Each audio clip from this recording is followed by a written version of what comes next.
Hello दोस्तों। और कैसे हैं आप सब। ये कोरोना ने हमें बहुत परेशान ज़रूर किया है, लेकिन फिर भी इस परेशानी की घड़ी में मैं आपको हंसाने के लिए आया हूँ। दोस्तों, ये कोरोना ने हमें बहुत अच्छे और बहुत बुरे दिन भी दिखा दिए। कुछ लोग हैं जिनके लिए दिन बहुत अच्छे हो गए, हालांकि जो अभी लॉकडाउन में थे, नई नई शादी हुई थी, उनको खुशखबरियाँ मिल गई। कुछ लोग हैं जिन्होंने बहुत बुरे दिन भी देखे हैं। कल तक जो अर्श पे थे वो आज फर्श पे आ गए, कुछ लोग फर्श पे थे वो अर्श पे आ गए। तो ऐसे बहुत सारे जो किस्से हैं, बहुत सारे किस्से होते रहे। कई दोस्त हैं, कई लोग हैं जिनके अपने रोजगार चला गया, नौकरी चली गई। अब मेरे दो दोस्त थे, एक सुयश और दूसरा योगेश। योगेश भाई इलाहाबाद वाले नहीं। तो ये दोनों भी दोस्त थे, दोनों भी इंजीनियर थे। अब क्या हुआ, इन्होंने पढ़ाई लिखाई की, इंजीनियर बन गए, बहुत अच्छी कंपनी में दोनों जॉब कर रहे थे। अभी सैलरी अच्छी आ रही थी, तो भाई दोनों की लायबिलिटी तो बढ़ गई, बड़े बड़े फ्लैट ले लिए, गाड़ी ले लिया। अब दोनों का हालत यह था कि दोनों भी कभी नॉर्मल लोगों की तरह नहीं रहते थे। हमेशा बातें करेंगे फ्लाइट की, बंगलों की, दुबई की, थाईलैंड की। यहां तक कि उन्होंने कभी लोकल से भी वो कभी कहीं गए नहीं। क्या है ना, उनका कहना था कि यार अपना इमेज डाउन होता है। अब अच्छी सैलरी थी, अच्छा जॉब था, तो दोनों ने जो है कि बहुत बड़े बड़े फ्लैट ले लिए, बहुत बड़ी बड़ी गाड़ियां ले ली। अभी आजकल तो क्या लोन तो देने के लिए रेडी रहते हैं। लेकिन कोरोना के इसमें क्या हो गया कि सुयश का जॉब वहां चला गया। अभी सुयश का जॉब चला गया तो बेचारा तो बहुत परेशान हो गया। यार अपना जो स्टैंडर्ड मेंटेन किया था, अभी उसको कैसे संभाले। जो बड़ी बड़ी बातें लोगों को बताई थी, तो उसको कैसे संभाले। तो अब करना क्या है, जॉब तो है नहीं, पास में जो पैसा था खत्म हो गया। अब दिन यहां तक आ गए कि खाने पीने के लाले पड़ गए। तो बेचारा भी जॉब ढूंढने लगा। अब दिक्कत ये थी ना कि अगर जॉब करे तो यार लोग देख लेंगे ना, दुनिया देख लेगी। अभी लोग तो हंसेंगे। जिनके सामने कभी बड़ी बड़ी बातें करते थे, अगर आज वो देखें कि बंदा जॉब कर रहा होगा 20-25 हजार का, तो हंसेंगे तो जरूर। और भाई साहब को तो अपनी इज्जत बड़ी प्यारी थी।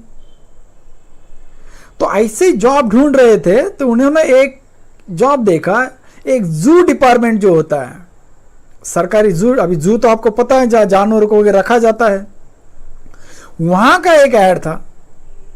भाई साहब ने देखा कि जू में काम करने के लोग चाहिए, और नीचे जो एक था सेंटेंस लिखा हुआ था कि काम करने वालों की लोगों की पहचान गुप्त रखी जाएगी।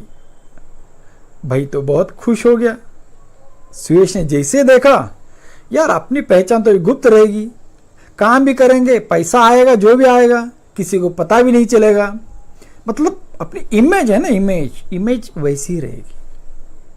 भाई पहुंच गया जू में। जैसे ही जाके उसने वहां इंक्वायरी किया कि भाई मैं जॉब करने के लिए तैयार हूं, तो आप मुझे बताइए क्या काम करना है। अभी जैसे ही सुयश को देखा, तो वहां का जो मैनेजर था, जो मालिक ओनर जो भी रहेगा, बड़ा खुश हो गया। बोलता अच्छा हुआ सर आप यहां आ गए, हमें आपकी तरह ही इंसान की हमें जरूरत थी। तो सुयश बोला अरे वाह, लेकिन काम क्या करना है भाई। तो वो बंदा बोला कि भाई साहब क्या हुआ है ना, हमारे जू में से एक भालू गायब हो गया है। क्या हो गया, हमारे जू में भालू, एक भालू है वो गायब हो गया है। तो हम ऐसे इंसान को ढूंढ रहे हैं कि वो कोई भालू का ड्रेस पहना दे उसे, और वो जू में रहे। दिन में लोग देखने आते हैं तो दिन भर वो जू में बैठा रहे, शाम को अपने घर चला जाए, किसी को कानो कान खबर नहीं होगी, लोग भी खुश हो जाएंगे, हम लोग भी बच जाएंगे। सुयश तो बड़ा खुश हुआ। पूछा भाई सैलरी कितनी दोगे। उसने बोला भाई 25,000 तो दे देंगे आराम से, दिन भर तो बैठना ही है। अब सुयश ने सोचा यार वैसे ही बैठना है, खाना पीना यही मिलने वाला है, तो काम कर लेते हैं, किसी को पता भी नहीं चलेगा।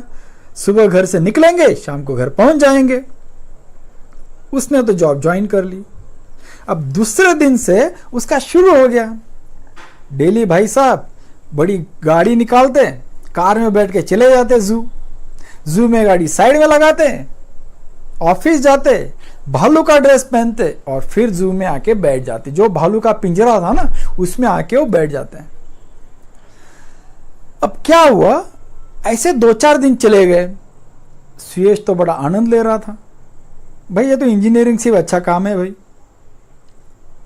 अभी दिक्कत क्या हुई एक दिन कि जो भालू का पिंजरा था उसके पास में एक शेर का पिंजरा था भैया।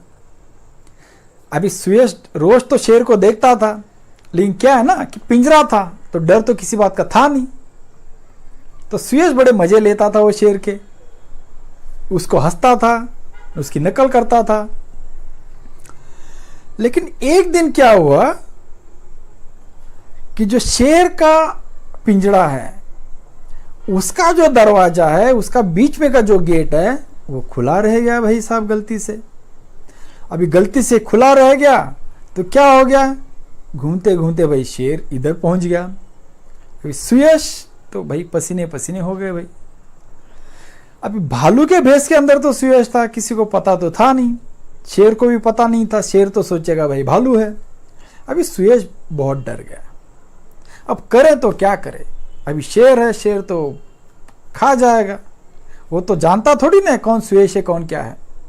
तो बेचारा बहुत डर गया, अब करे तो क्या करे भाई, रोने लगा। शेर गुर्रा रहा है।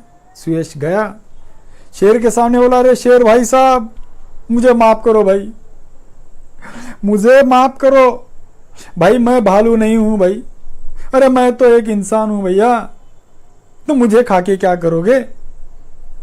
अभी गिड़गिड़ा रहा था, तभी शेर का आवाज आया, अरे सुयश भाई डरना मत, मैं भी कहां शेर हूं, मैं तो योगेश हूं।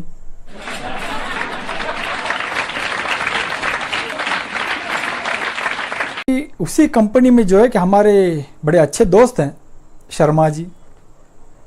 अभी शर्मा जी की उम्र तो काफ़ी हो गई थी, लगभग उन्होंने अभी 60 क्रॉस कर लिया था। 2 बच्चे थे, बड़े बड़े लड़के थे, दोनों पढ़ाई कर रहे थे। तो अभी क्या हुआ, पढ़ाई के बाद एक की जॉब लग गई। जैसे ही जॉब लग गई उसकी तो शादी करा दी शर्मा जी ने। शर्मा जी बड़े खुश, मिसेस शर्मा जी भी बड़ी खुश। अभी उसी में क्या हुआ कि भाई लॉकडाउन आ गया। अभी लॉकडाउन आ गया तो शर्मा जी के जो बेटे थे उनका तो वर्क फ्रॉम होम हो गया। अभी वर्क फ्रॉम होम है, पूरा टाइम घर में है, बेचारे की बीवी भी घर में है, यहाँ शर्मा जी भी है, मिसेस शर्मा जी भी है। तो ऐसे दिन जाते जाते 2-3 महीने हो गए भाई। अब 2-3 महीने हो गए तो पता चला भाई घर में एक नया मेहमान आने वाला है। किसी ने तो शर्मा जी को खबर दी, भैया घर में कोई नया मेहमान आने वाला है। और शर्मा जी तो बड़े खुश हुए भाई, पहुंच गए मिठाई की दुकान में। मिठाई की दुकान तो बंद थे, फिर भी पहचान वालों से उन्होंने मिठाई ले ली। हाँ, पुलिस के 2 डंडे उनको पड़े, उसमें कोई दिक्कत नहीं, ये खुशी बहुत थी यार। और उनको ऐसे हो रहा था अब मैं कब सबको बताऊं। घर आए, जैसे ही घर आए शर्मा जी सामने खड़ी थी, मिसेस शर्मा जी। अभी शर्मा जी को देख के मिसेस शर्मा जी थोड़ी सी नाराज हो गई, क्योंकि शर्मा जी हाथ में लेके आए थे मिठाई का बक्सा। अब मिठाई का बक्सा लेके आए शर्मा जी, अरे भाग्यवान, अरे नाराज क्यों हो रही हो, अरे खुशी का माहौल है, हमारे यहाँ पोता होने वाला है, सुना है हमारे बहू के पैर भारी है, तुम्हें शायद खबर ही नहीं। अब मिसेस शर्मा तो एकदम गुस्से में लाल हो गई भाई। शर्मा जी को तो कुछ समझ नहीं आ रहा है हुआ क्या। वो फिर बोले, अरे भैया घर में नन्हा मेहमान आने वाला है, अब तो हम सारे दोस्तों को, सारे रिश्तेदारों को बुला के बढ़िया सी पार्टी दे देंगे। तो शर्मा जी चिल्लाई, खबर तो सुनते नहीं हो जी आप पूरी, ना तो कुछ पता रहता है, आ गए मिठाई का डब्बा उठा के। शर्मा जी तो एकदम शांत हो गए भाई, अब ये क्या हो गया। उन्होंने पूछा, अरे शर्मा, मिसेज शर्मा जी, अरे नन्हा मेहमान आने वाला है, तुम इतना गुस्सा काहे कर रही हो? तो मिसेज शर्मा जी बोली, नन्हा मेहमान उधर नहीं आने वाला है जी, मेरे पैर भारी हो गए हैं ये लॉकडाउन में,